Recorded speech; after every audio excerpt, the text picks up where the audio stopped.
ये क्रिया का वेग है ना, ये महाराज जी हमें खींच रहा है। मैं भक्ति मार्ग में आ गया हूँ, 10 साल से मैं सन्यास में हूँ। उससे पहले मैंने फौज से नौकरी करी, रिटायरमेंट हूँ, 16 साल फौज में किया।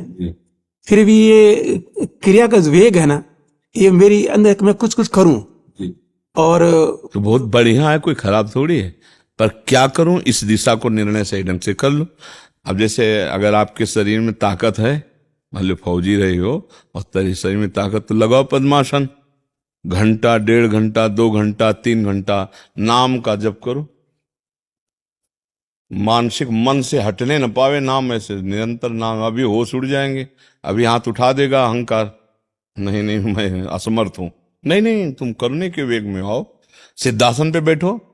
अगर आपका स्वास्थ्य ठीक है तो, शरीर ठीक है, हाथ पैर ठीक है। अभी ठीक नहीं है, पहले था फौज में तो। नहीं, हाथ पैर ठीक है। हाथ पैर ठीक है, लेकिन ये घुटना में है ना, ये ऐसे एक आसन में बैठ के मैं 2-3 घंटे नहीं बैठ सकता ऐसे। अच्छा, ये अभी दर्द करने लगा। मान लो क्रिया का वेग है, तो अब अपने को यही क्रिया के वेग को शांत कर ले। समाज सेवा के लिए कुछ करना चाहते हैं, समाज सेवा के लिए, पर वो चीज परमत।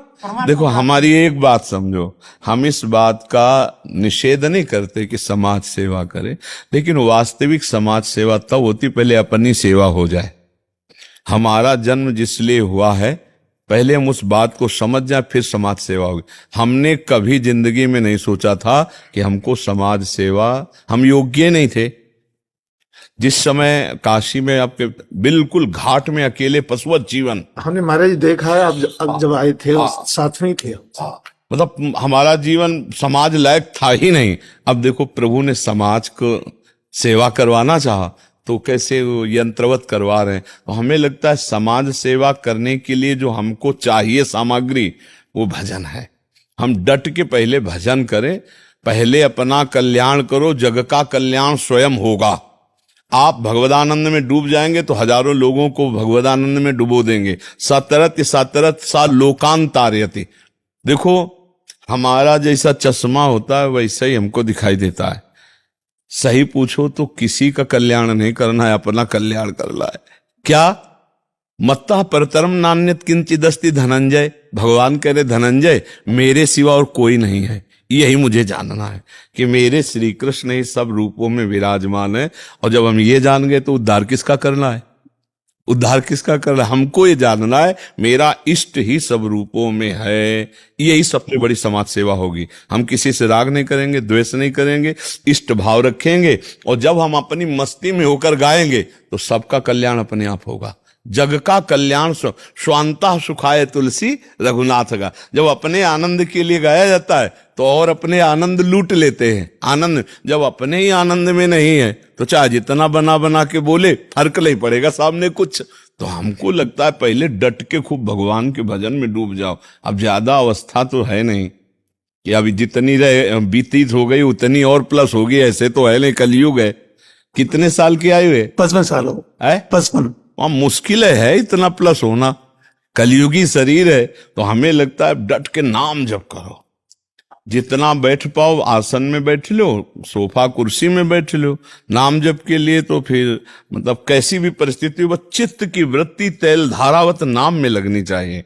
नाम अगर कर ले गए तो आप जो चाहोगे हो जाएगा। संसार का कल्याण सतरति सतरति सा लोकान मम भक्ति युक्तो भुवनम पुनः। तो भुवन के भुवन पावन का।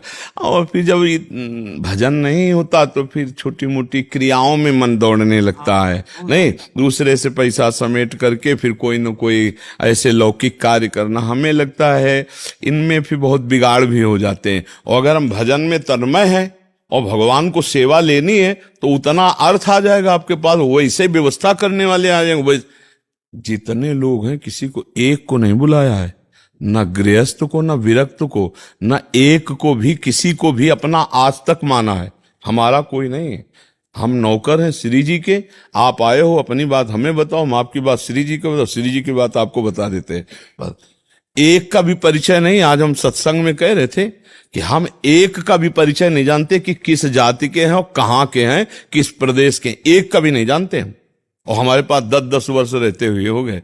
ये हमारे पास बहुत समय से सेवा में है, बहुत अंग से भी, लेकिन हम आज तक नहीं पूछा कि तुम कौन हो, कहाँ के हो, कैसे हो, नहीं पूछा। आए, श्री जी से जुड़े, आत्मा की तरह अपने रहे। लोक व्यवहार की यहां बिल्कुल मान्यता नहीं। और सबका कल्याण, सबका परम मंगल इसीलिए हो रहा है श्री जी की कृपा से, क्योंकि हमारा लौकिक व्यवहार शून्य जीवन है। तो अब परिचय नहीं, आशा नहीं, तब मंगल हो रहा है। और अगर परिचय बना लें, आशा कर लें, तो अभी मंगल होना बंद हो जाए। अगर रुपया की चाह हो गई तो धिक्कार है फिर बाबागिरी का। बाबागिरी का मतलब क्या है? और चलाना है तो देखो बिना मांगे चला रहे श्री जी की। हम कह रहे हैं ना चलावे, कल से बिजली कट जाए, कल से भोजन न मिले, तो सब लोग बैठेंगे चरणामृत पी के मंजीरा बजा कर ऐसे ही गाएंगे, ऐसे ही नाचेंगे। हम काहे के लिए प्रभु के मार्ग में आए? अरे हम प्रभु के लिए, कभी तो ऐसा सौभाग्य मिले कि 2-4 दिन भूखे रहकर उनके लिए आंसू बहाएं, उनके लिए तड़पें, जैसा हमारे गुरुजनों ने, पूर्वजों ने किया है, हम वैसे चलें। ये सुख सुविधा नर्क है, नर्क।